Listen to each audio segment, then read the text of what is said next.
parti, je ne suis pas sûr que ça va rentrer.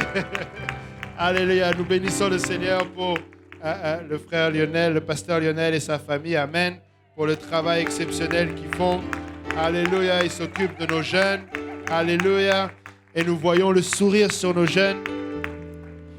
Quand tu sais que le pasteur des jeunes fait un bon travail, c'est quand tu as des enfants en âge d'aller à J-Péniel et qui te supplient d'aller à J-Péniel. Ils te disent, s'il te plaît, non, il faut que tu trouves une solution pour t'emmener. Alléluia, nous bénissons le Seigneur pour le pasteur Lionel. Viens prêcher pour ton église. Alléluia. Alléluia, que le Seigneur vous bénisse. Alléluia.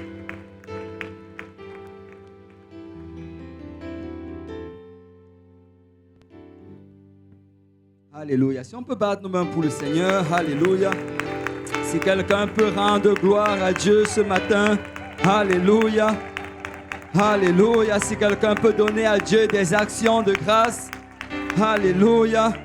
J'entre dans ses parvis avec des louanges, alléluia. Alléluia. Je ne sais pas s'il y a quelqu'un qui est venu louer le Seigneur, alléluia.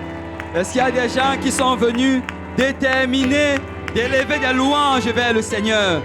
Alléluia. Je ne viens pas juste recevoir, mais je viens donner. Amen.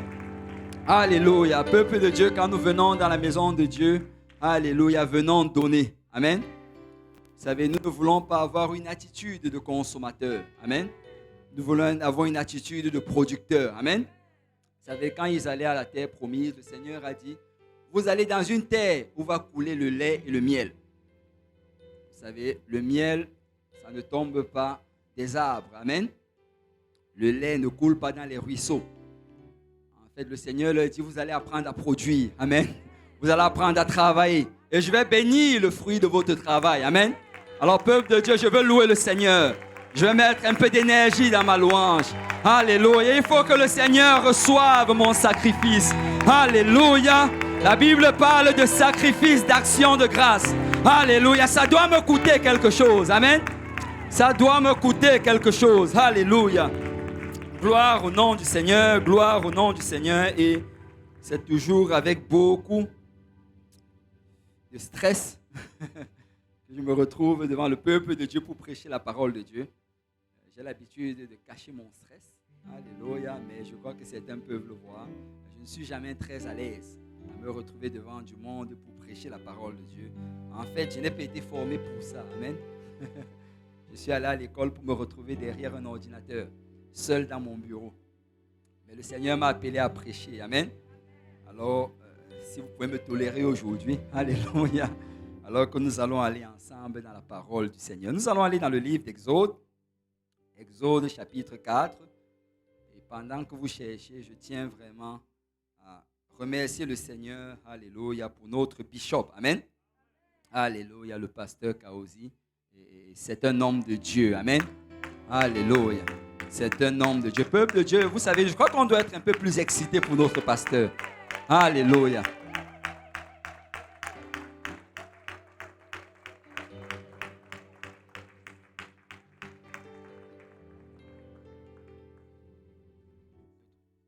Ok, donc une autre annonce, la classe des tout petits. On parle de ceux de 2 et 3 ans qui peuvent descendre. Donc, je crois qu'on va libérer certaines mamans. Alléluia. Alléluia. Amen. Gloire au nom du Seigneur. Donc 2 et 3 ans, ils peuvent descendre. Il y a une classe pour eux. Mais, comme je disais, merci Seigneur pour notre pasteur. Merci pour la famille Kaosi. Alléluia. Merci pour maman Jolie. Je ne la vois pas. Je crois qu'elle est en bas. Alléluia. Gloire au nom du Seigneur. Merci pour la famille Luc. Alléluia. Rendons grâce au Seigneur pour la famille Luc. Alléluia. Merci Seigneur. Maman Luc, merci pour maman. Ah, alléluia. Content de la voir. Alléluia. Gloire au nom du Seigneur. Et vraiment, vous savez, ce sont des gens qui nous ont beaucoup influencés. Nous sommes arrivés et nous les avons vus servir le Seigneur. Nous avons juste appris à faire comme eux. Amen. Et nous rendons grâce au Seigneur pour la famille Barbosa. Alléluia. Alléluia. Gloire au nom du Seigneur. Et en fait, quand je suis venu, eux, ils n'étaient pas encore pasteurs, mais ils faisaient déjà le travail des pasteurs. Amen. Et plusieurs de jeunes, on a été beaucoup influencés par eux. Ils nous ont invités dans leur maison, on a mangé leur nourriture. Alléluia. Alléluia. Et ils ne te faisaient pas juste manger la nourriture, mais après ils te prêchaient. Amen. Tu allais sortir de là, alléluia. Peut-être rempli dans le ventre, mais tu allais savoir qu'il y a des choses à changer dans ta vie. Et nous rendons vraiment grâce au Seigneur pour la famille Barbosa. Et merci Seigneur pour tous nos saints. Amen. Et d'une manière ou d'une autre, merci pour la sœur Lila. Quand nous sommes venus au Seigneur, elle était déjà là. Et nous l'avons vue, nous l'avons copiée. Et je n'aurai pas le temps de mentionner tous les noms, mais je tiens vraiment à vous dire merci. Merci pour votre fidélité. Vous savez, peut-être vous ne le savez pas, mais des gens vous regardent. Les jeunes vous regardent. Et ils ont juste, vous savez, les jeunes ont besoin d'un modèle. Les jeunes regardent. C'est pourquoi ils cherchent dans le monde. Ils copient ces modèles d'Hollywood. Mais il y a certains jeunes qui ont à cœur de servir le Seigneur. Ils regardent dans l'église. Et peut-être tu te dis que personne ne te voit, mais tu influences un jeune. Amen. Continue à être fidèle, continue à servir le Seigneur. Un jour, il va venir te voir et dire merci pour ta fidélité. Parce que j'étais copié et me voici aujourd'hui. Amen. Alléluia. Gloire au nom. Si on peut battre nos mains pour le Seigneur. Alléluia. On va aller dans nos Bibles, dans le livre d'Exode. Exode chapitre 4. Et merci pour mon épouse. Je ne sais pas où elle se cache. Alléluia. Alléluia. Merci, une femme de Dieu. Amen. Je ne sais pas où elle se cache, mais que quelqu'un qui est proche d'elle lui dise que je l'aime. Alléluia. Gloire au nom du Seigneur. Bon. Exode 4, verset 24. Pendant le voyage, en un lieu où Moïse passa la nuit, l'Éternel l'attaqua et voulut le faire mourir. Séphora prit une pierre aiguë, coupa le prépuce de son fils et le jeta aux pieds de Moïse en disant, tu es pour moi un époux de sang. Et l'Éternel le laissa. C'est alors qu'elle dit, époux de sang, à cause de la circoncision. Que quelqu'un dise, à cause de la circoncision. Alléluia. Nous allons prier tous ensemble et nous allons permettre au Seigneur de nous parler aujourd'hui. Amen. Alléluia. Père, nous te louons, nous te rendons grâce. Merci Seigneur pour ce privilège que nous avons de nous réunir dans ta présence. Merci pour ton esprit que nous pouvons ressentir en ce lieu. Seigneur, notre prière en ce moment, c'est que ton esprit bouge librement parmi nous. Seigneur, oins-moi le prédicateur, donne-moi d'annoncer tes oracles sans crainte ni faveur. Donne-moi, Père, de prêcher la parole de Dieu, d'être un vase que tu utilises pour bénir ton peuple aujourd'hui. Donne-nous tous ensemble aujourd'hui, Seigneur, nous te prions d'avoir un cœur réceptif, que cette parole trouve une place fertile en nous, qui va produire du fruit qui mène jusqu'à la vie éternelle. Seigneur Jésus-Christ, c'est en ton saint nom que nous avons prié. Alléluia, au nom de Jésus. Si le peuple de Dieu peut dire au nom de Jésus, et si on peut encore battre nos mains pour le Seigneur Jésus avant de nous asseoir.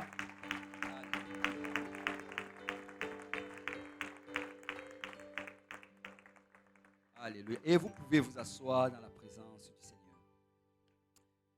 À cause de la circoncision.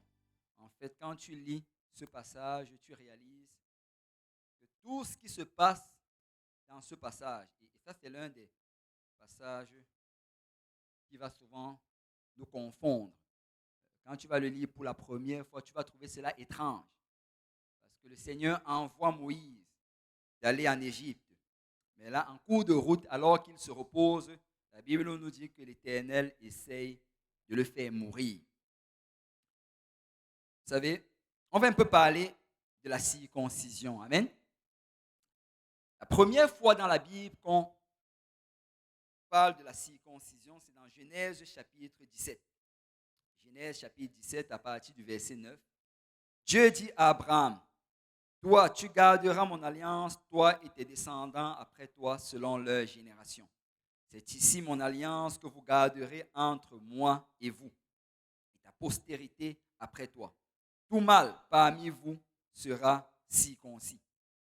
Vous vous circoncirez et ce sera un signe d'alliance entre moi et vous. À l'âge de 8 jours, tout mâle parmi vous sera circoncis, selon vos générations. Qu'il soit né dans la maison ou qu'il soit acquis à prix d'argent de tout fils d'étranger, sans appartenir à ta race. on devra circoncire celui qui est né dans la maison et celui qui est acquis à prix d'argent. Et mon alliance sera dans votre chair, une alliance perpétuelle. Un mâle incirconcis, qui n'aura pas été circoncis dans sa chair, sera exterminé du milieu de son peuple. Il aura violé mon alliance. Et le Seigneur a établi son alliance avec son peuple. Et il a dit, voilà Abraham, j'ai des promesses pour vous. Amen. Voilà ce que je vais faire. Je vais te donner cette terre et je vais la donner à tes enfants et ils vont la posséder comme une promesse perpétuelle. Mais nous devons avoir une alliance. Parce que je ne veux pas juste, et quelqu'un doit saisir cela. Vous savez, les promesses de Dieu sont dans l'alliance. Amen. Les promesses de Dieu sont dans ceux-là qui s'alignent avec son alliance. Je sais qu'aujourd'hui, tout le monde réclame les promesses de Dieu. Il y a beaucoup de gens dans le monde. Ils vont réclamer les promesses de Dieu, mais tu vois qu'ils ne servent pas le Seigneur. Tu vois qu'ils ne font aucun effort pour se rapprocher de Dieu. Mais nous devons comprendre que Dieu va toujours faire une différence entre celui qui le sait et celui qui ne le sait pas. Amen. Dieu va toujours faire une différence avec celui qui cherche à marcher dans l'intégrité et celui qui marche dans le désordre. Amen. Et le Seigneur dit à Abraham, voici mon alliance. Tu vas avoir mes promesses. Mais ces promesses vont être pour ceux qui sont dans l'alliance. Et ça va être l'alliance de la circoncision. Tout mâle dans ta famille, à l'âge de 8 jours, doit être circoncis. Bon. Abraham était déjà âgé en ce moment-là. Il est allé voir ses serviteurs et les autres membres de sa famille et ils ont fait la circoncision. Et quand son fils est né, Isaac a été circoncis le 8e jour. Et si tu continues à étudier la parole de Dieu, tu réalises que les Juifs allaient continuellement se circoncire. En fait, génération après génération, on allait obéir au terme de cette alliance. Quand tu arrives dans le livre d'Exode, tu réalises que Moïse également était circoncis. Amen. Bon, la Bible ne dit pas spécifiquement que Moïse était circoncis, mais nous avons plusieurs choses dans la parole de Dieu qui nous font comprendre qu'il était circoncis. La première des choses, la Bible te dit que quand ils étaient dans le désert, tous ceux qui sont nés dans le désert n'étaient pas circoncis. C'est pourquoi on a dû les circoncire avant d'entrer dans la terre promise. Donc ça stipule que les autres étaient circoncis. Amen. Et d'ailleurs, quand la fille de Pharaon a regardé Moïse, le petit enfant qui pleurait dans cette petite caisse qu'elle a trouvée sur le fleuve, la Bible dit qu'elle a regardé et quelque chose lui a fait comprendre que c'était un enfant des Hébreux. Et cette chose, c'était la circoncision. Amen. Donc Moïse connaissait la loi. Moïse était circoncis. Et il savait également qu'il devait circoncire ses fils le 8e jour.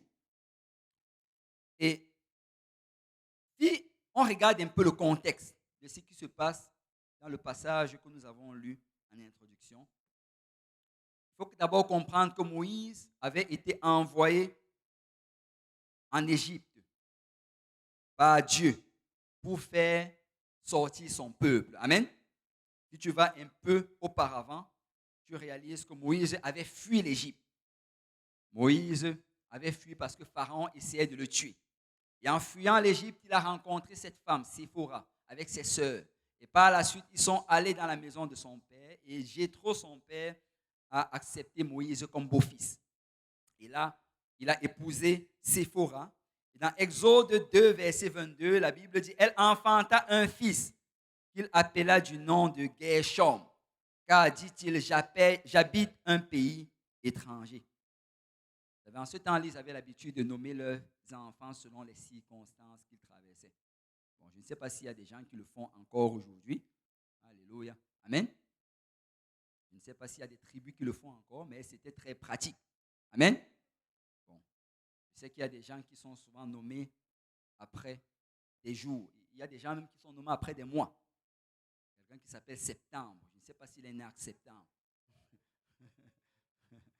Mais c'était une pratique courante dans le passé. Amen. Donc Moïse le nomme Gershom. Et Gershom, pourquoi? Parce que j'habite dans un pays étranger. Mais par la suite, Moïse est resté à s'occuper du troupeau de son beau-père dans le désert, dans le pays de Madian, pendant 40 ans de sa vie. Et au chapitre 3, là, je vais juste, si tu ne connais pas cette histoire, quand tu rentres à la maison tout à l'heure, lis Exode chapitre 1 jusqu'au chapitre 4. Amen. Et après cela, tu viens voir le pasteur pour qu'on te donne une étude biblique. Amen. Parce que c'est une histoire que tu dois connaître si tu es un enfant de Dieu. Mais on n'a pas assez de temps pour que je lise tous les chapitres présentement. Mais au chapitre 3, alors qu'il est dans le désert, il rencontre le Seigneur à un buisson à Adam. Le Seigneur lui dit, va en Égypte, présente-toi devant Pharaon et dis-lui, ainsi parle l'Éternel, laisse aller mon peuple. Dans Moïse, donc, il rentre chez lui, il va voir son beau-père.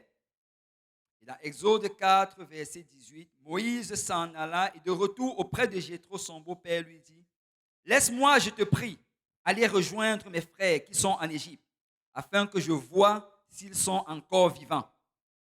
Jéthro dit à Moïse, va en paix.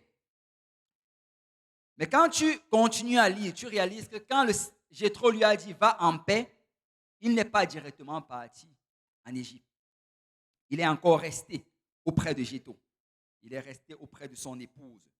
Parce qu'au verset 19, la Bible dit que l'Éternel dit à Moïse, en Madian, va, retourne en Égypte, car tous ceux qui en voulaient à ta vie sont morts.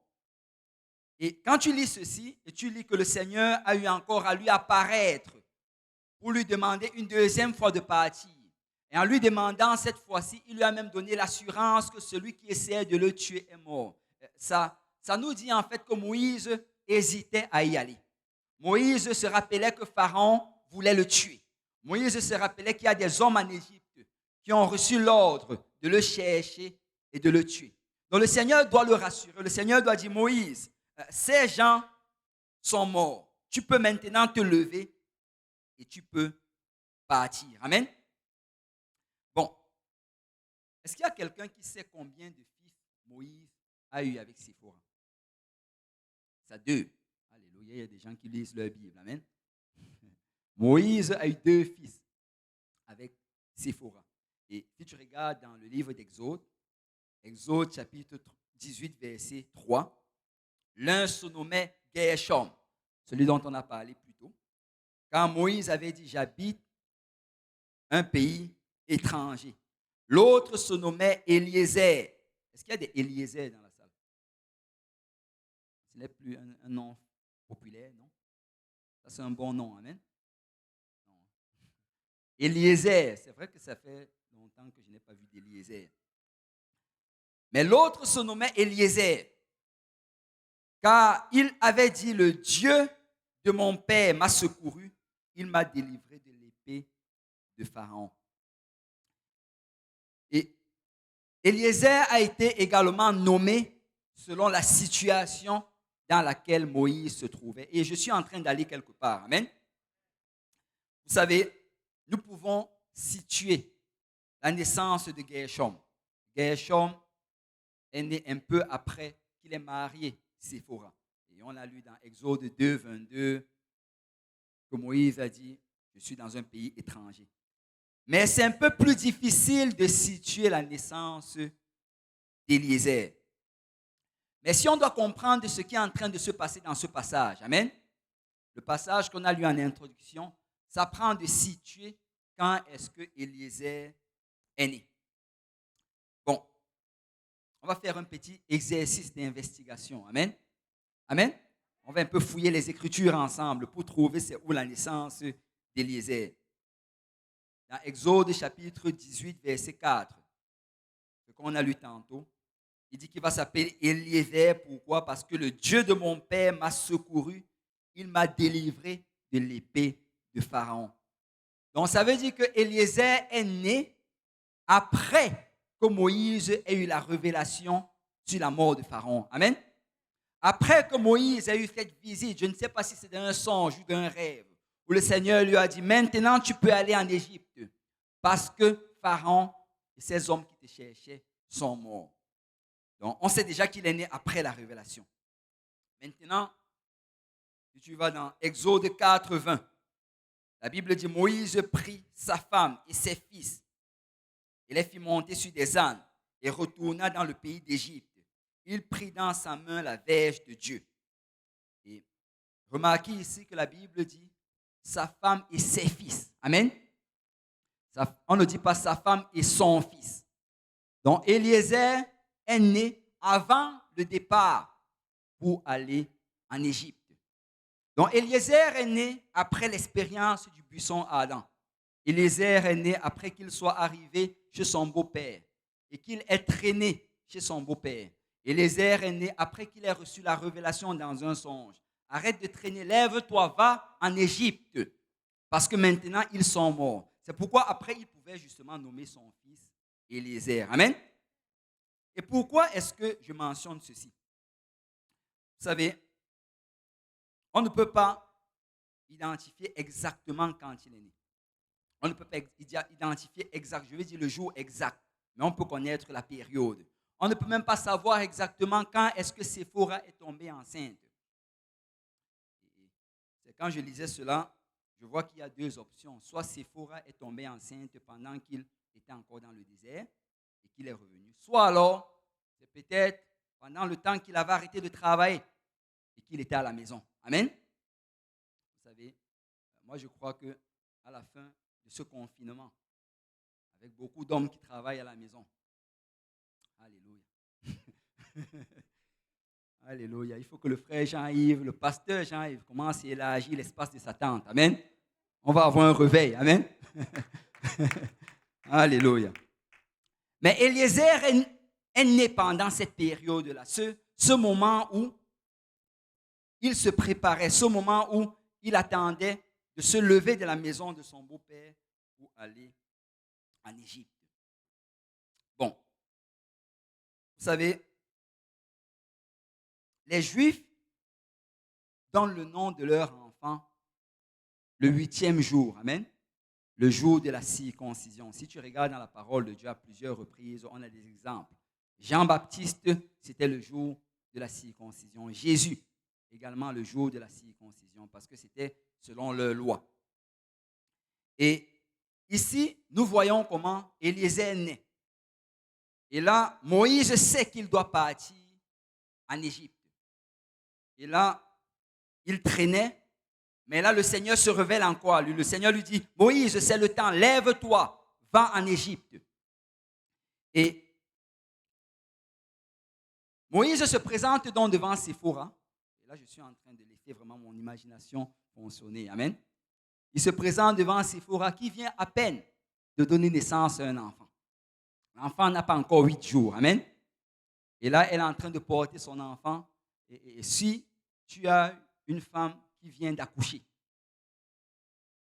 tu vas comprendre combien délicat c'est ceci. Amen. Je me rappelle encore le pasteur Jean-Yves me disait une fois qu'il aime beaucoup les enfants. Il dit qu'il aimerait avoir beaucoup d'enfants. Mais seulement, il n'aimerait pas avoir une femme enceinte. Il veut juste avoir l'enfant, mais pas passer par la femme enceinte.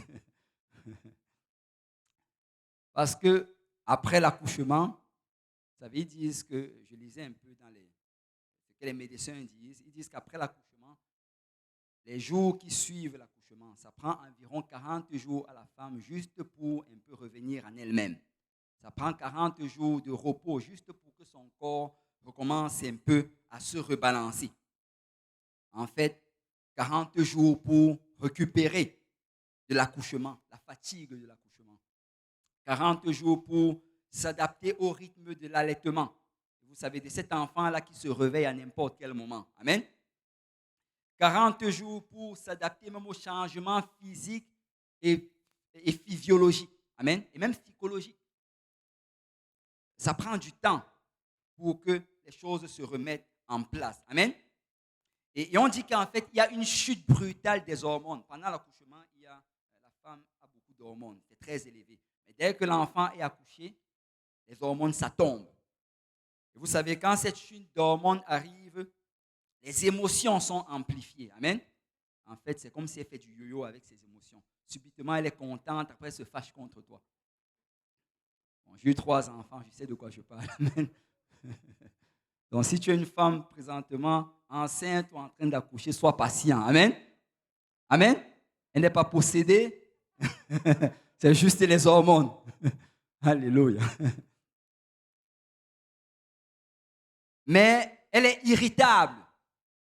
Il y a une irritation spontanée. Amen. Tu peux faire ce que tu veux, mais si elle se fâche, elle se fâche. Et en même temps, ça vient avec d'autres choses comme les pertes de cheveux. Vous savez, les jours. En fait, pendant la grossesse, comme il y a beaucoup d'hormones, il y a beaucoup de cheveux, mais dès que les hormones tombent, ça tombe avec les cheveux.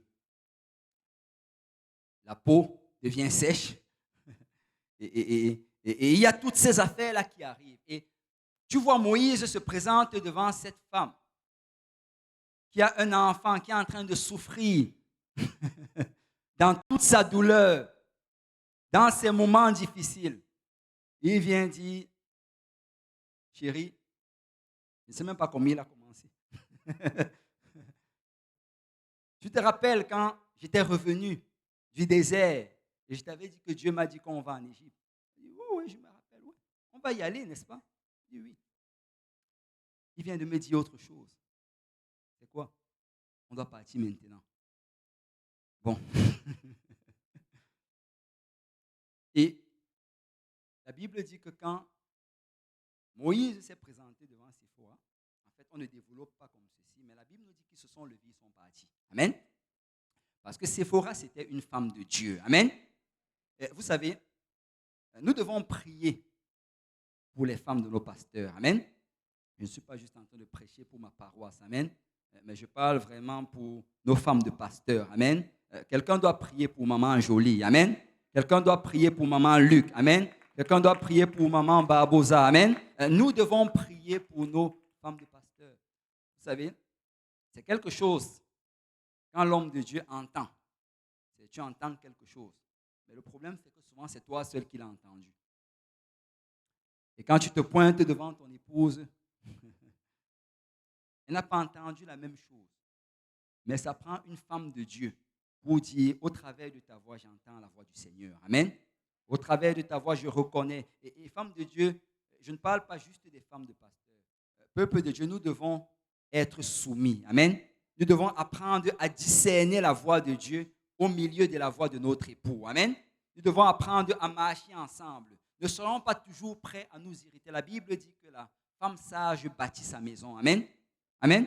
Et c'est vraiment très important. Et je rends vraiment grâce à Dieu, comme je le disais tantôt, pour toutes ces femmes. Vous savez, mon épouse, elle regarde beaucoup vers les femmes de nos pasteurs. Et elle essaie vraiment de les copier. Et je rends vraiment grâce à Dieu. Et je crois que c'était il y a de cela quelques jours. La sœur Jolie voulait parler à mon épouse. Bon, et elle lui disait, bon, je voulais juste te dire quelque chose, mais je ne sais pas. Je voulais juste d'abord m'assurer à ce que... Vous savez comment maman Julie est tellement douce. Je voulais d'abord m'assurer à ce que, que c'est sous l'autorité de ton mari et blabla. Je l'ai juste pris, maman. Tu n'as pas besoin de mon autorité. Amen. Alléluia. Nous te faisons confiance. Amen. Nous savons que tu pries pour nous. Nous savons que ce que tu... Peuple de Dieu, nous devons faire confiance à nos dirigeants. Amen. Nous devons faire confiance à ces bergers que le Seigneur a placés sur nous. Arrêtons de toujours vouloir discuter. Arrêtons de toujours vouloir argumenter. Peuple de Dieu, s'ils ont été mis par Dieu sur cette église, c'est pour notre bien. Amen. Alors ne critique pas tes dirigeants, mais prie pour eux. Amen. N'argumente pas avec eux, mais sois soumis et permets vraiment au Seigneur de les utiliser pour te bénir. Donc, elle se lève avec son mari et ils prennent la route pour aller en Égypte.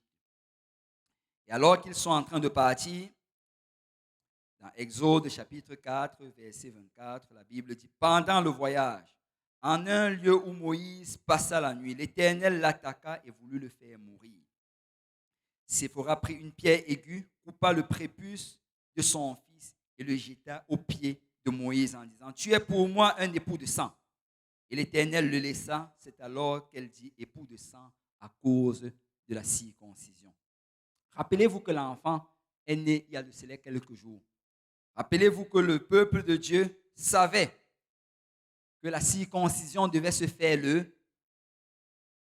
le 8e jour. Et là, alors qu'ils sont en route, le 8e jour les trouve en route. Vous savez, c'était déjà difficile que de voyager. Amen. C'était déjà difficile que de voyager avec un enfant. Mais là maintenant, le 8e jour, le jour de la circoncision, nous trouve en route, en pleine route pour le désert, pour l'Égypte.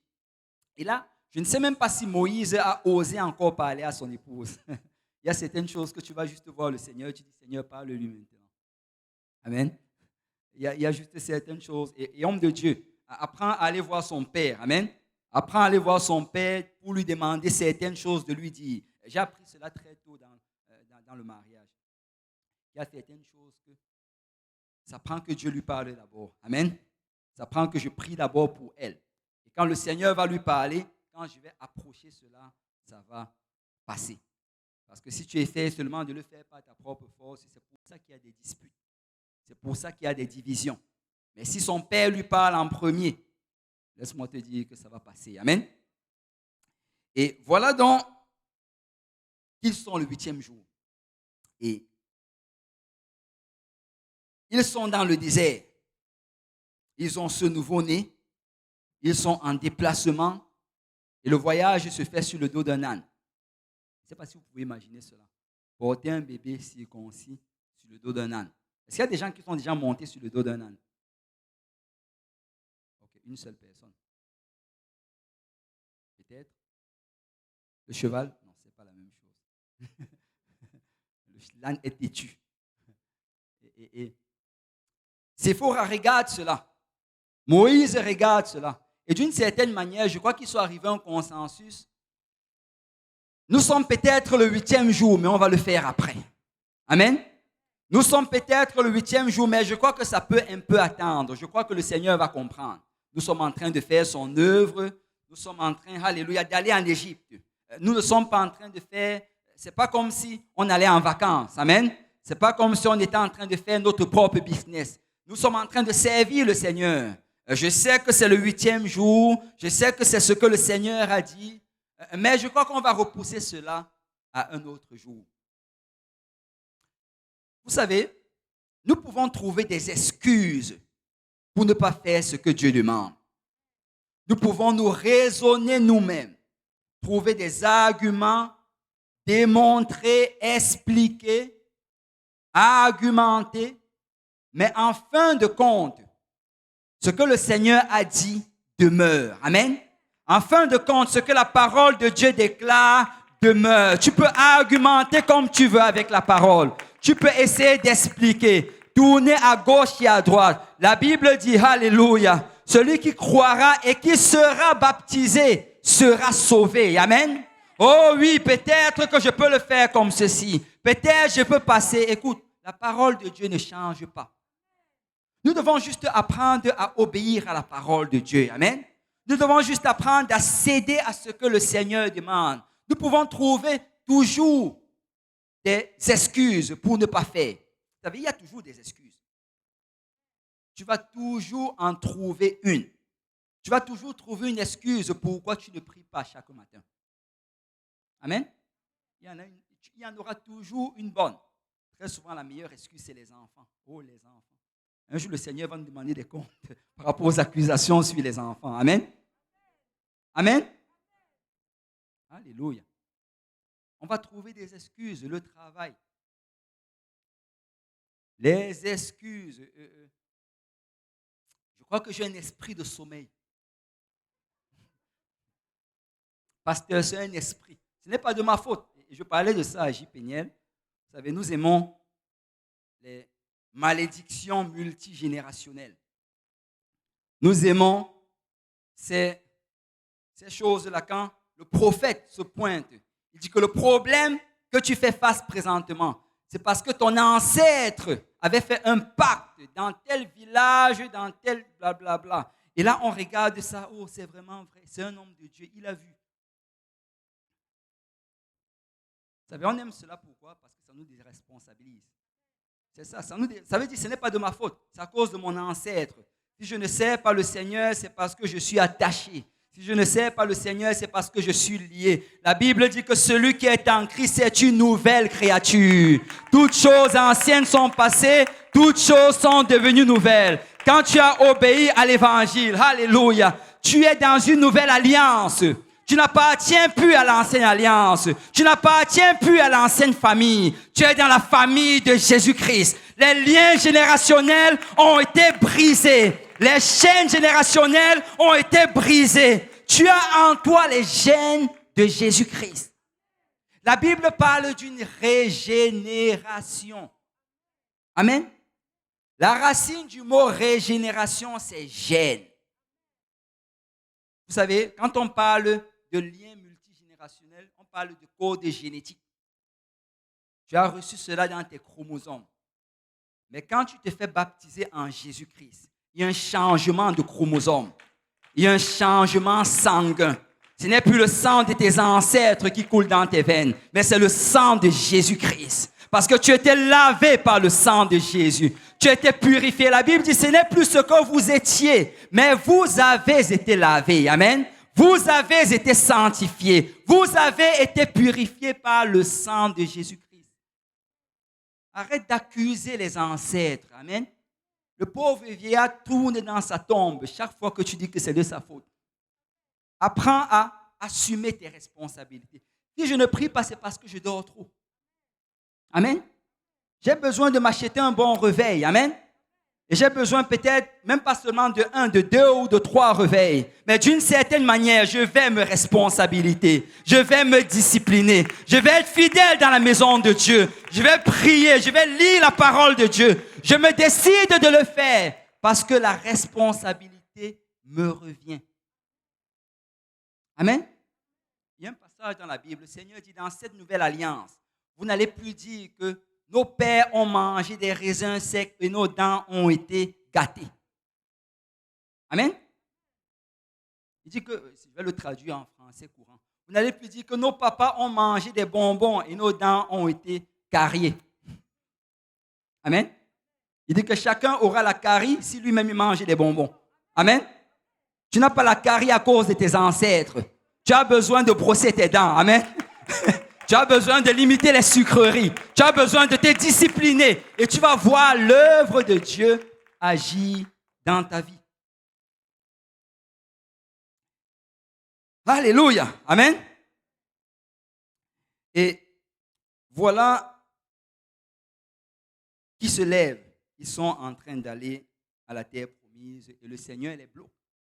Il dit, écoutez, vous avez les excuses que vous avez. Vous avez les arguments que vous avez. Mais c'est le 8e jour. Amen. Tu peux expliquer ce que tu veux expliquer. Et je sais que c'est difficile dans le désert. Je sais que vous êtes assis sur le dos d'un âne. Mais c'est le 8e jour. Vous savez, quand on regarde, on se dit, mais est-ce que ce n'est pas un peu trop dur? Est-ce que ce n'est pas un peu trop... Nous devons comprendre que quand le Seigneur demande quelque chose, il donne le moyen de pouvoir accomplir sa demande. Amen. Il n'y a rien que Dieu va te demander qui est au-dessus de tes forces. Amen. Si je te demande quelque chose, il crée un chemin pour que tu puisses, au travers de ce chemin, atteindre sa demande. Si tu continues à lire le passage, tu vas réaliser qu'après la circoncision, Moïse va aller tout seul en Égypte. Parce que tu regardes, c'est plus tard dans Exode 18 que finalement, Jéthro va ramener sa femme et ses filles avec lui quand ils sont dans le désert. Donc la solution a été finalement, on le circoncis. Et après, bon, vous allez rester et peut-être vous allez rentrer après. Mais moi, je vais continuer en Égypte. Amen. Parce que souvent, ce que nous regardons comme impossible, tu regardes ce que Dieu te demande de faire. Tu dis, ce n'est pas possible. Laisse-moi te dire que si tu fais confiance à Dieu, Dieu va le rendre possible. Il est capable de créer un chemin là où il n'y a pas de chemin. Amen. Il est capable d'appeler à l'existence les choses qui ne sont pas comme si elles étaient. Tout ce que tu as à faire, c'est dire, je crois en Dieu. Le juste vivra par la foi. Amen. Je décide juste de croire. Je décide juste de faire confiance en Dieu. Je ne sais pas comment je vais arrêter cela, mais je vais arrêter. Je ne sais pas comment je vais faire cela, mais je vais le faire. Écoute, si tu as une quelconque addiction, juste crois au Seigneur. Il va te délivrer de l'alcool. Amen. Il va te délivrer de la drogue. Il va te délivrer de toute forme de vice. Je décide de croire. Je ne sais pas s'il y a des gens qui ont décidé de croire en Dieu. Je ne sais pas s'il y a des gens qui ont décidé, Seigneur, tu vas m'aider. Je ne sais pas quand, je ne sais pas comment, mais je sais que tu vas le faire. La Bible dit, ce n'est ni par la force, ni par la puissance. Alléluia, mais c'est par l'Esprit du Seigneur.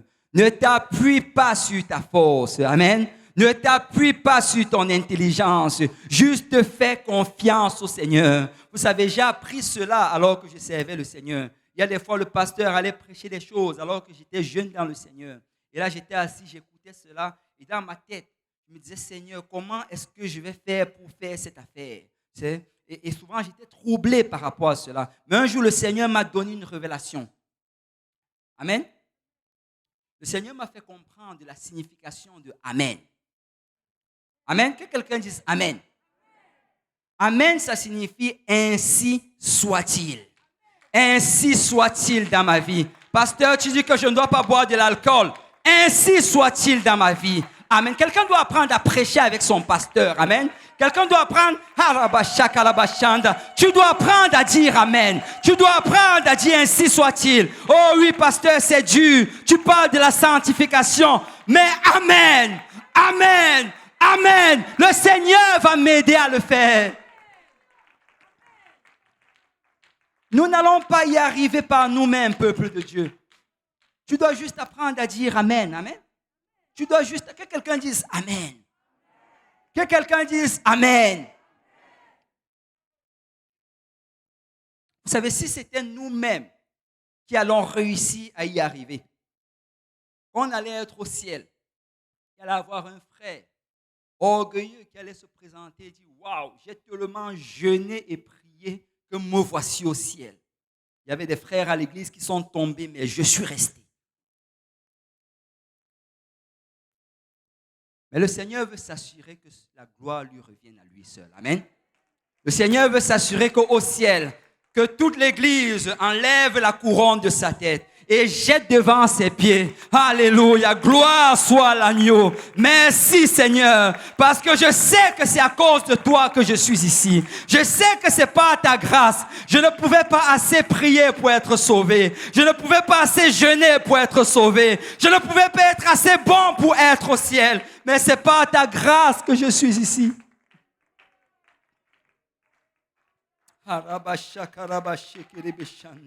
Si quelqu'un peut juste élever ses mains vers le Seigneur, quelqu'un a besoin de la grâce aujourd'hui, alléluia. Tu as assez essayé de le faire par toi-même. Juste dis Amen, Amen, ainsi soit-il. Seigneur, juste déclare Amen, juste dis Amen. Juste demande Amen. Ce n'est pas par ma force, mais c'est par ta puissance. Ce n'est pas par mon habileté, mais c'est par ton esprit.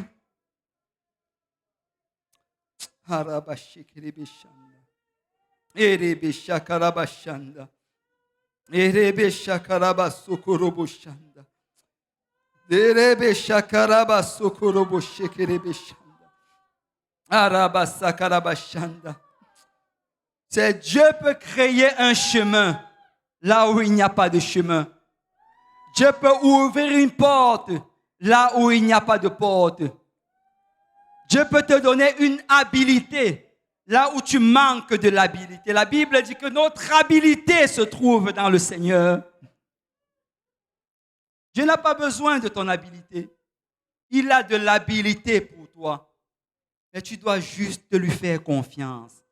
Le juste vivra par la foi. Le juste vivra par la foi. Peuple de Dieu, arrêtons d'essayer de le faire par nous-mêmes. Alléluia. Vous pouvez vous asseoir dans la présence du Seigneur. Sa vie, ils auraient pu juste faire comme beaucoup font.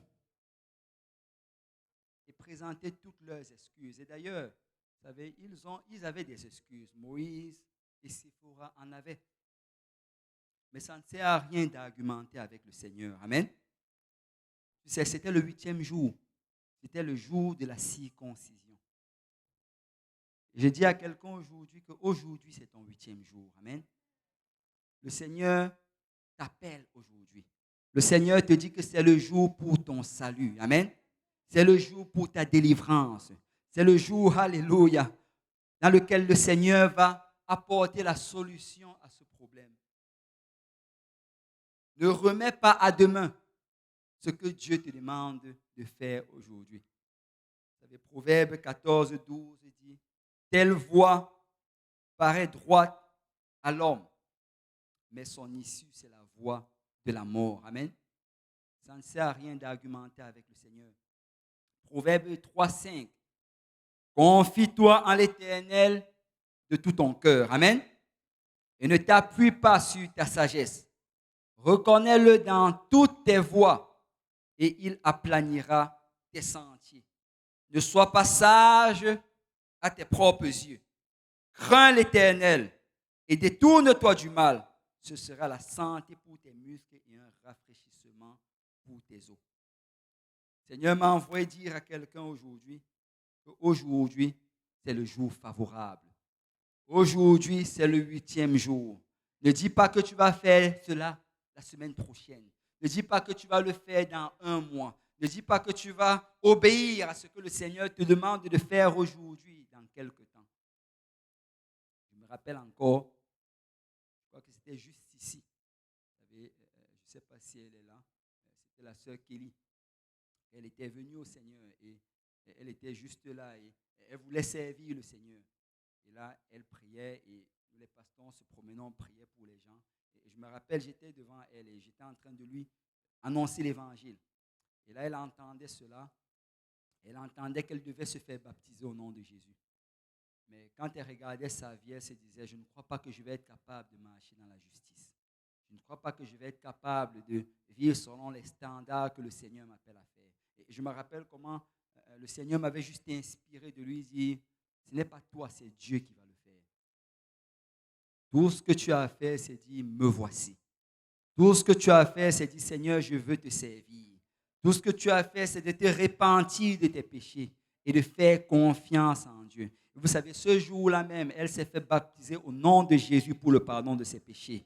Et le Seigneur a été sa force. Amen. Le Seigneur lui a donné l'habilité afin qu'elle puisse servir le Seigneur jusqu'aujourd'hui. La Bible nous dit que ce n'est que quand Séphora a vu son époux en train de mourir, ce n'est qu'en ce moment-là qu'elle s'est précipitée pour aller vite obéir. Vous savez, nous n'avons pas besoin d'attendre quand nous sommes proches du précipice avant d'essayer de servir le Seigneur. Amen. Il y a des gens qui veulent toujours attendre à la dernière minute, attendre quand ils voient littéralement la mort en face. Vous savez, tu n'as pas besoin d'attendre. Amen. N'attends pas que ton mariage commence à tomber en ruine avant de commencer à essayer d'être fidèle. Amen. N'attends pas que tes enfants commencent à être attirés par l'alcool, par la drogue, par la vie de promiscuité de ce monde, avant de commencer à essayer de les amener à J-Péniel, dans l'école des tout-petits. N'attends pas cela. Vous savez, c'est plus facile de traiter un cancer dans ses phases primaires que dans sa phase terminale.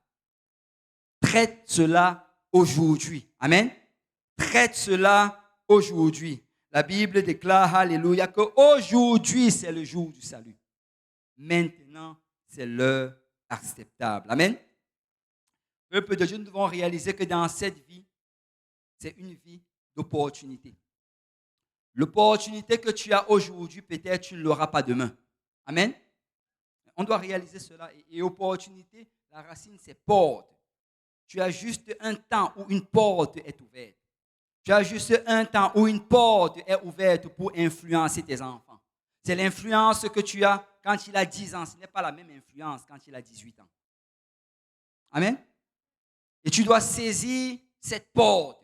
Tu dois t'assurer d'entrer par la porte. La Bible dit que Jésus se tient à la porte et il frappe. Amen. Il frappe. Mais laisse-moi te dire qu'il ne va pas frapper éternellement. Parce qu'il y a un moment où, si tu continues à ignorer, le son va s'arrêter.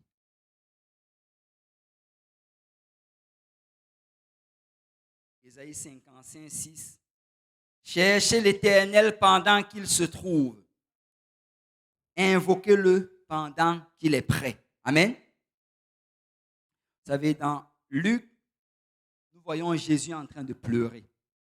Luc chapitre 13, verset 34. Jésus pleure sur Jérusalem. Il dit, Jérusalem, Jérusalem, qui tue les prophètes et qui lapide ceux qui te sont envoyés. Combien de fois ai-je voulu rassembler tes enfants, comme une poule rassemble sa couvée sous ses ailes, et vous ne l'avez pas voulu. C'est le Seigneur qui dit, écoute, plusieurs fois, j'ai envoyé des prophètes, j'ai envoyé des gens te parler. Et si nous sommes honnêtes, le Seigneur nous a déjà parlé à plusieurs reprises. Amen. Si nous sommes honnêtes, le Seigneur n'arrête pas et il envoie des gens. Il l'envoie peut-être par révélation. Il l'envoie peut-être quand nous lisons la parole de Dieu, quand la parole de Dieu est prêchée. Le Seigneur dit à Jérusalem, je vous ai envoyé des gens, mais vous les avez lapidés. Vous n'avez pas voulu écouter ce qu'il vous demandait. Et la triste partie du verset 35, voici votre maison vous sera laissée. Mais je vous le dis, vous ne me verrez plus jusqu'à ce que vous disiez, béni soit celui qui vient au nom du Seigneur. Vous savez, ils ont manqué le jour de leur visite. Le Seigneur les a visités, le Seigneur était à la porte.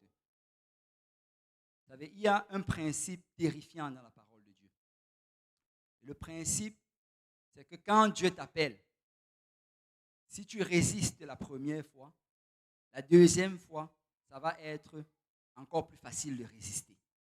La troisième fois, ça va être encore plus facile de résister. En fait, la Bible dit que tu endurcis ton cœur. Parce que chaque fois que tu dis non au Seigneur, tu es vraiment en train d'endurcir. C'est pourquoi tu vois certaines personnes qui viennent dans le Seigneur. Et ils entendent le message de l'Évangile, ils entendent le message de la sanctification. Ils commencent à endurcir, à résister dans les premiers jours, les premiers mois. Après quelques années, ça devient beaucoup plus difficile de percer la forteresse qu'ils se sont bâtis. Mais ce qui est impossible à l'homme est possible à Dieu. Amen. Alors je viens dire à quelqu'un aujourd'hui encore est le jour du salut.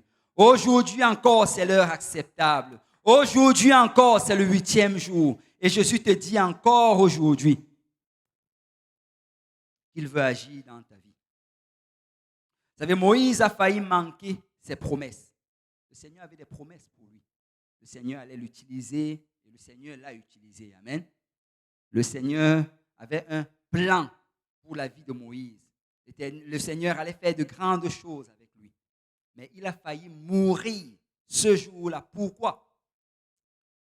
Parce qu'il a voulu ignorer le 8e jour. Vous savez, on parle ici de circoncision.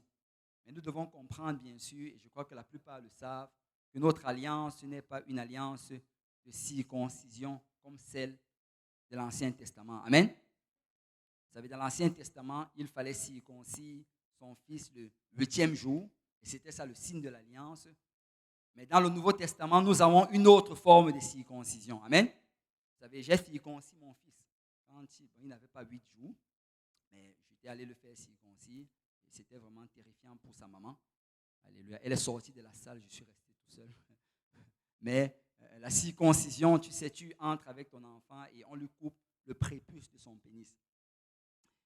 Mais cette circoncision-là, pour eux, c'était obligatoire pour être dans l'alliance abrahamique. Mais aujourd'hui, si nous faisons la circoncision, ce n'est pas pour être sauvés. Amen. Cette circoncision-là, c'est juste pour l'hygiène. Parce que tu te circoncis manuellement, je vais dire physiquement ou pas, ça n'a rien à voir avec ton salut. Amen. Mais nous avons une autre circoncision. On va aller dans Colossiens chapitre 2, verset 11. La Bible dit, et c'est par lui que vous avez été circoncis d'une circoncision que la main n'a pas faite, mais de la circoncision de Christ, qui consiste dans le dépouillement du corps de la chair, Il dit que notre circoncision dans le Nouveau Testament, notre circoncision dans l'Église, ce n'est pas faite par la main d'un homme. Amen. Mais c'est une circoncision de Christ. Et il dit que ça consiste au dépouillement du corps de la chair. En fait, dans certaines versions qui sont un peu plus précises, on dit dépouillement du corps de la chair du péché. En fait, du corps du péché de la chair, pardon. Du corps du péché de la chair. Pourquoi? Parce que, vous savez, quand on allait circoncire l'enfant, on allait couper le prépuce, séparer ce morceau de chair de son corps. Et quand également nous nous sommes circoncis en Christ, le Seigneur coupe le péché. Amen. Il ôte le péché. C'est pourquoi celui qui s'est fait baptiser au nom de Jésus-Christ a le pardon de ses péchés. Amen. Celui qui entre dans cette eau et que le nom de Jésus est invoqué dans lui, quand il sort, il est libre de tout péché. Et il dit ici que ça, c'est la circoncision de l'Église. Et regardez le verset 12. Si tu regardes la fin du verset 11, il met un 2 points. Parce que là, maintenant, il va expliquer c'est quoi notre circoncision. Amen. Il dit, du corps de la chair, 2 points. Ayant été enseveli. Amen. Ayant été enseveli avec lui par le baptême. Peuple de Dieu, notre circoncision, c'est le baptême d'eau au nom de Jésus-Christ. Notre alliance avec le Seigneur, c'est le baptême d'eau au nom de Jésus-Christ. De la même manière que dans l'Ancien Testament, ça prenait d'être circoncis pour être dans l'alliance. De la même manière, dans le Nouveau Testament, tu dois être baptisé au nom de Jésus-Christ. Si tu veux être dans l'alliance. Amen. C'est le seul moyen d'être dans l'alliance. Il n'y a pas d'autre manière. Vous savez, dans Jean chapitre 3, verset 3, le Seigneur dit à Nicodème, si tu ne nais de nouveau, tu ne peux entrer dans le royaume des cieux. Nicodème dit, mais comment est-ce que je peux naître de nouveau? Je suis déjà vieux. Le Seigneur dit à Nicodème, si tu ne nais d'eau et d'esprit, tu ne peux entrer dans le royaume des cieux. Amen. Parce que l'alliance, c'est le baptême d'eau et c'est le baptême d'esprit. La naissance d'eau par le baptême d'eau, la naissance d'esprit par le baptême du Saint-Esprit. Et c'est ça notre circoncision. Ayant été ensevelis avec lui par le baptême, vous êtes aussi ressuscités en lui et avec lui par la foi en la puissance de Dieu qui l'a ressuscité des morts. Vous qui étiez morts par vos offenses et par l'incirconcision de votre chair, il vous a rendus à la vie avec lui en nous faisant grâce pour toutes nos offenses. Et qu'est-ce que Paul est en train de dire ici? Que nous sommes dans une alliance de circoncision. Mais ce n'est pas la même circoncision qu'avant. C'est la circoncision en Christ. Amen. On va se lever dans la présence du Seigneur.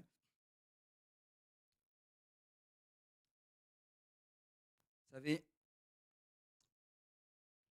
il ne pouvait pas entrer dans sa promesse si la circoncision n'était pas faite. Et elle devait être faite le 8e jour, au temps du Seigneur. Et ils ont argumenté, mais ça ne changeait rien en ce qui concerne la loi du Seigneur. Amen. La Bible nous dit, on l'a déjà lu, que Séphora, elle a pris la pierre aiguë. Elle a coupé le prépuce de son fils et elle a jeté aux pieds de Moïse en disant, tu es pour moi un époux de sang. Et l'Éternel le laissa. C'est alors qu'elle dit époux de sang à cause de la circoncision. Vous voyez, son mari était en train de mourir. Et elle a réalisé que c'est parce que je suis en train d'argumenter avec le Seigneur. C'est parce que je résiste à la demande du Seigneur. C'est parce que je décide de faire un autre jour ce que Dieu a décidé que je fasse aujourd'hui. Je décide d'ignorer le 8e jour. Mais par la grâce de Dieu, Séphora a arrêté de résister. Par la grâce de Dieu, elle s'est levée. Et vous savez, la preuve d'ailleurs que cet enfant était encore un bébé. Vous savez, pour qu'une maman puisse prendre un petit garçon et le circoncier avec une pierre aiguë, il faut que ce soit un petit garçon qui est encore couché sur un lit qui ne peut pas bouger. Amen. Vous savez, Noah, il a 3 ans, mais je ne crois pas que sa maman puisse le circoncier aujourd'hui. Elle a pris, et quand elle a circoncis, elle a pris le prépuce, elle a jeté, et elle a crié, époux de sang, à cause de la circoncision. Vous savez, Eliezer est l'image de Jésus. Quand tu étudies ces passages, en fait, si tu étudies l'Ancien Testament, en gardant Jésus dans tes pensées, tu vas voir qu'il apparaît partout. Je n'ai pas le temps de commencer à développer, mais essaye de faire l'exercice. Il apparaît partout. C'est Eliezer, d'ailleurs, comme il y a juste des choses même apparentes, comme Joseph, Moïse a eu la révélation du nom de son fils. Et comme Joseph, il s'est levé, il est parti en Égypte en précipitation avec son épouse et son fils. Et tu peux vraiment voir cela apparaître partout. Et d'ailleurs, Eliezer, on sait que ça signifie Dieu m'a secouru. Amen. Dieu est mon secours ou Dieu est mon salut.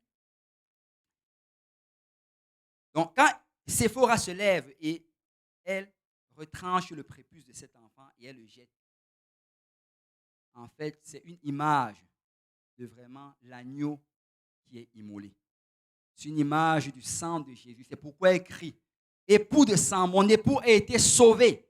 Mon époux n'est pas mort. Il a été sauvé de la mort à cause du sang, à cause de ce sang qui a été versé.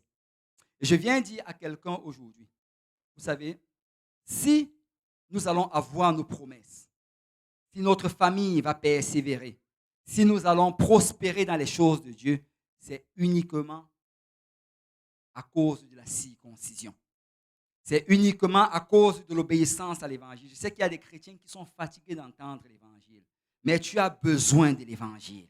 Tu as besoin de l'entendre prêcher. Tu as besoin de le prêcher toi-même. Tu as besoin de le prêcher, alléluia, à ta famille. Tu dois le prêcher à tes enfants. Tu dois toi-même te le prêcher de temps en temps. Tu as besoin de l'évangile. Parce que tout ce qui va arriver, c'est à cause de la circoncision. C'est à cause du sang qui a été versé sur la croix il y a de cela 2000 ans.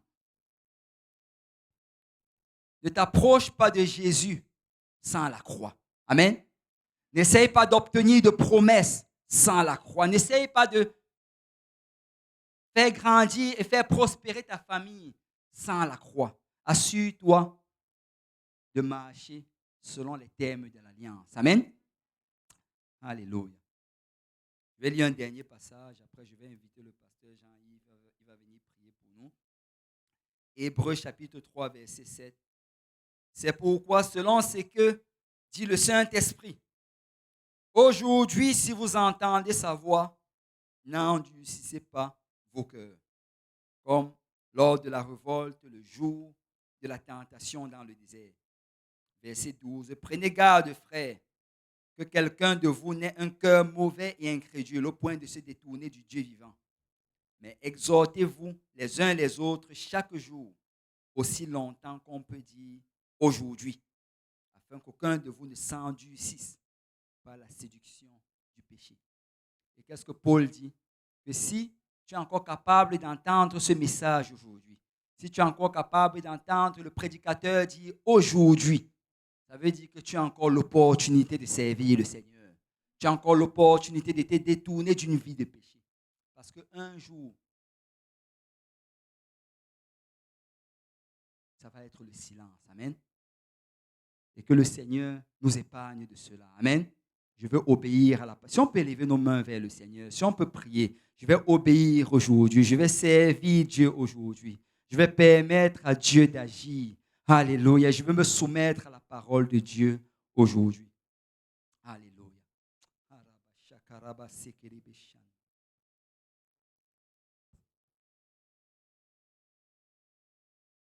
Alléluia, alléluia. Peuple de Dieu, alléluia. Le Seigneur nous donne une invitation encore aujourd'hui. Alléluia. Si nous pouvons, alléluia, élever nos voix, alléluia. Et que lui qui sonde nos cœurs, alléluia, puisse nous sonder. Alléluia, Seigneur. Alléluia, alléluia, alléluia. Merci, Seigneur. Alléluia. Seigneur, nous avons besoin de toi. Alléluia, Seigneur. Alléluia. Quelqu'un doit prendre cette décision. Alléluia. Alléluia, alléluia. Le Seigneur ne dit-il pas, j'ai mis devant toi la vie et la mort. Alléluia. Mais choisis la vie. Alléluia. Alléluia, alléluia, alléluia, Seigneur. Alléluia. Le sang d'Abel crie fort. Alléluia. N'écoute pas cette autre voix, alléluia, qui te dit peut-être demain ou peut-être je vais parler avec quelqu'un, j'ai encore le temps de décider, alléluia. C'est aujourd'hui, alléluia. Alléluia, alléluia, alléluia, Seigneur. Merci pour ton sang, Seigneur. Merci, Éternel, notre Dieu et roi, Papa. Seigneur, pour ce sacrifice, Papa. Tu n'as pas regardé, Seigneur, à nos défaillances, Papa, mais ton amour, Papa, t'a conduit jusqu'à la croix, Seigneur, où tu as versé ton sang pour nous, Papa. Alléluia, Seigneur, alléluia, Seigneur. Ô Éternel, mon Dieu, mon roi, merci, Seigneur. Merci pour la voix du prédicateur encore aujourd'hui, Seigneur. Papa, Seigneur, tu donnes cette opportunité. Alléluia. Alléluia, alléluia, alléluia. Alléluia, alléluia, alléluia. Merci, Seigneur. Merci, Seigneur. Alléluia, alléluia.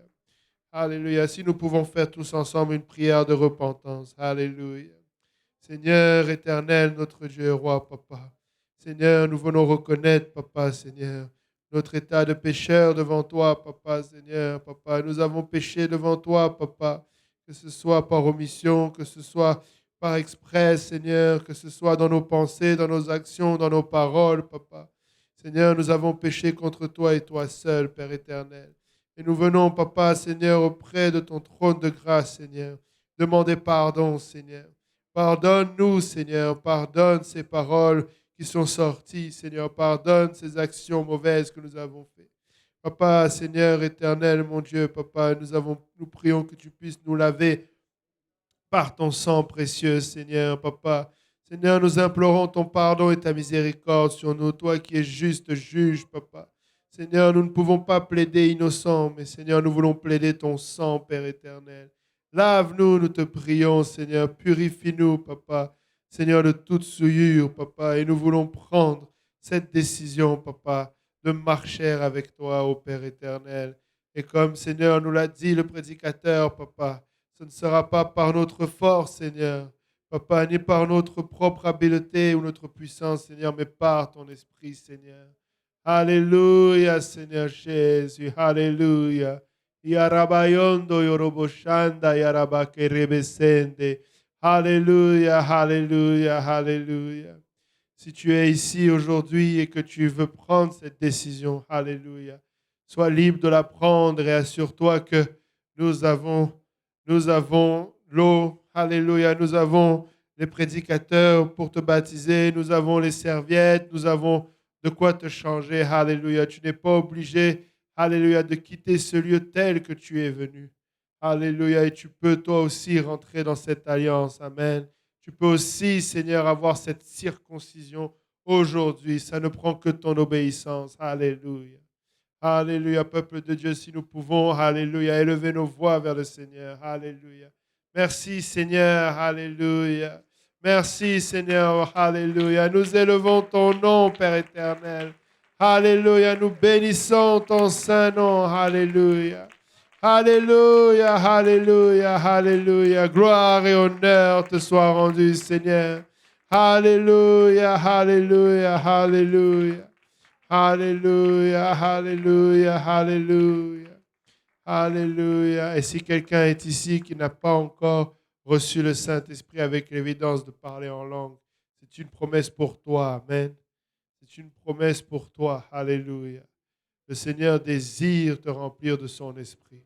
Alléluia. Désire que tu sois rempli de cet esprit, Seigneur. Cette puissance, alléluia, pour marcher dans ses voies. Alléluia. Alléluia. Nous ne voulons pas être fatigués, amen, d'entendre l'évangile. Amen. Merci, pasteur Lionel. Alléluia pour ce message. Alléluia. Nous avons besoin d'entendre ce message encore et encore. Alléluia. Parce que sans la croix, nous ne serions pas ici. Amen. Tout le reste, alléluia, n'est que futilité. Alléluia. Si tu n'as pas saisi la croix, Seigneur. Si tu ne t'es pas saisi de ton Seigneur. Alléluia. Alléluia. Levons-nous tous ensemble encore. Alléluia. Nous allons prier. Alléluia. Pour rendre gloire au Seigneur. Pour